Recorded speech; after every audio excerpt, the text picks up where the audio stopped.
Good morning, everyone. My name is Isaiah Woodard, and the title of my project is Are There Sex Differences in 5-hydroxytryptophan Induced Head Twitch Responses to Serotonergic 5-HT1A Agonists and Antagonists in Mice? What does that mean, Isaiah? Um, Basically, what that means is do female mice experience serotonin differently than male mice?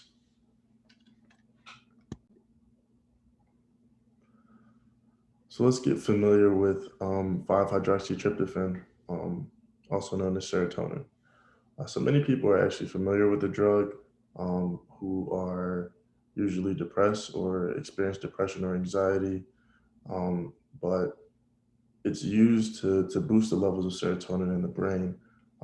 Here's an example of like some over-the-counter things. You can actually pick this up in Walmart or CVS. I put the happy hormone in here because it's commonly known, serotonin is commonly known as like a mood hormone, but it's arguably either a hormone or a neurotransmitter. Um, but having a better understanding of 5-HTP induced head twitch will allow Dr. Wazowski and I to have a clear understanding of how experimental compounds and known medicines function in the nervous system.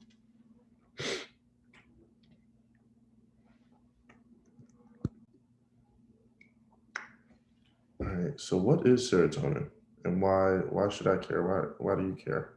Serotonin is arguably a neurotransmitter or hormone that regulates our mood and overall feeling throughout the day. And the reason why I say arguably because I've read tons of articles that basically go back and forth as to whether it's a neurotransmitter more or a hormone more. Me personally, I think that when I think of hormone, I kind of think of testosterone and estrogen. So I kind of was on the neurotransmitter side. It's also a multifaceted molecule responsible for cognition, memory, and has a significant contribution to many other biological systems, including the brain, bowel motility, and cardiovascular function. Usually within human health, if there's an imbalance with serotonin, it's usually associated with behavioral and emotional disorder. Common symptoms with humans that are experiencing low serotonin levels are things like anxiety, irritability, low self esteem, aggression, and insomnia.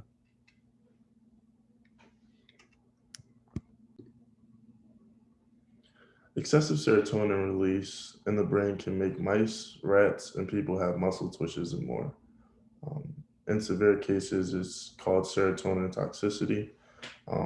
So things like neuromuscular abnormalities, tremors, clonus, hyperflexia, muscle rigidity, the altered mental status, including like agitation, anxiety, feeling restless, autonomic hyperactivity, including hypertension, tachycardia, and hyperthermia.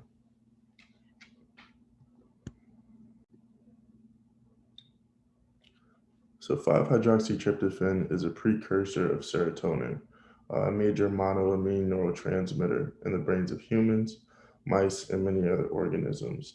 And if you look at this diagram here, this really gives a decent breakdown of serotonin and how it begins as an amino acid, tryptophan, which is one of 13 important amino acids. Um, so it goes through two biosynthesis reactions, starting with tryptophan, then getting converted to 5-hydroxytryptophan, then getting converted to 5-hydroxytryptamine. Um, there's another diagram I'd like to show you guys that gives a better breakdown than just this.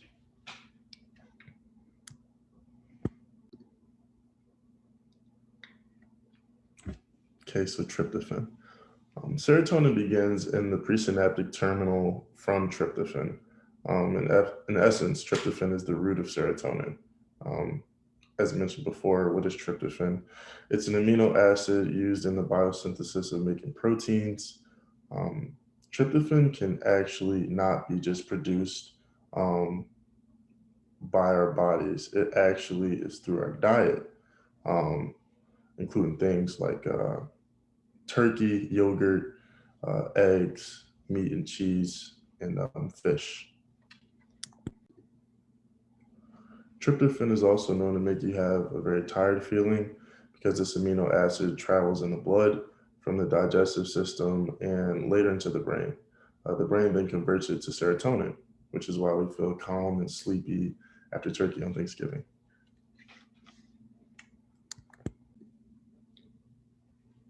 So as mentioned before, tryptophan is pretty much the root here before serotonin.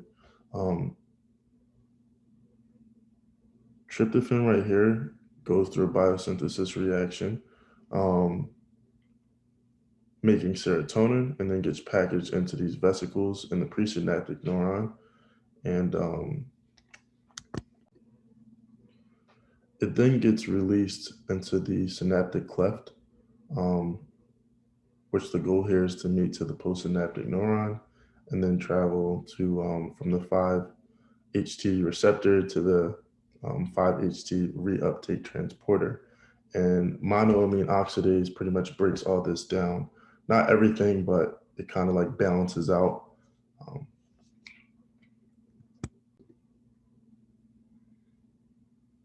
so as mentioned in the last slide, monoamine oxidase inhibitors typically break down. Um, their job as enzymes is to break down specifically neurotransmitters such as dopamine, norepinephrine, and serotonin in the brain.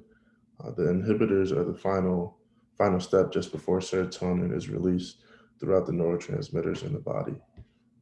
The activation begins when serotonin binds to the receptor, which initiates a signal to the cell body of the postsynaptic neuron. So hopefully, I found this video on YouTube. Hopefully, this provides a little bit more context and clarity for you guys. So yeah, let's play this video. A molecule that looks something like this, which was discovered in 1935 in an extract from GI enterochromaffin cells and labeled enteramine. In 1948, a substance in the blood serum called serotonin increased vascular tone. And in 1952, these are shown to be the same thing. By 1953, it was found in the central nervous system. Its chemical name is 5-hydroxytryptamine. It's a monoamine neurotransmitter. It's synthesized from tryptophan, which is an amino acid common in diet, especially in turkey, makes you sleepy after Thanksgiving.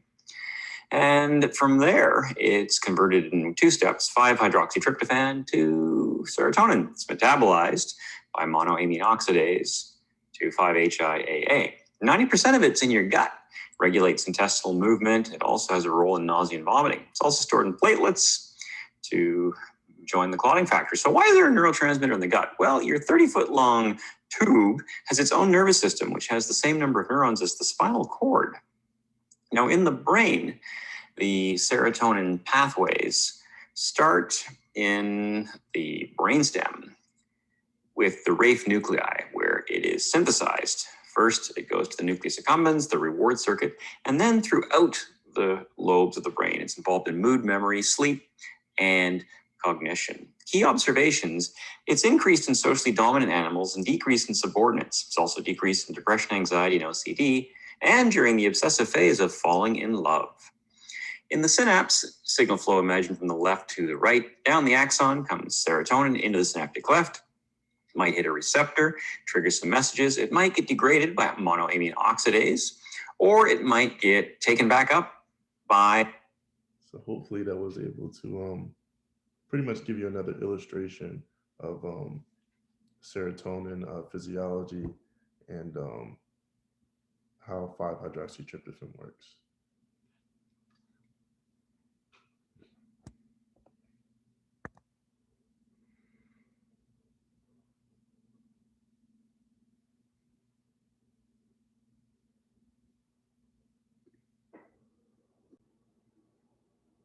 For those a little bit more chemically oriented, I did include a picture down here, gives the formula and the organic molecule. Got your amine group, hydroxy group, and all that. So why all this, Isaiah? This was really important for me, getting a really detailed understanding of serotonin molecule, because as you can see, serotonin has a significant contribution to many biological systems in humans and animals. Dr. Wazowski and I plan to continue studying how the effects of serotonin will affect the different sexes of mice during the fall semester.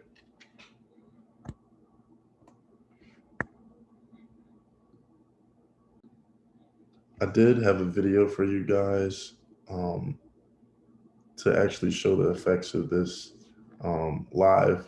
For some reason, it isn't playing, but hopefully, I can play it um, around the morning time. Or yeah. But thank you guys.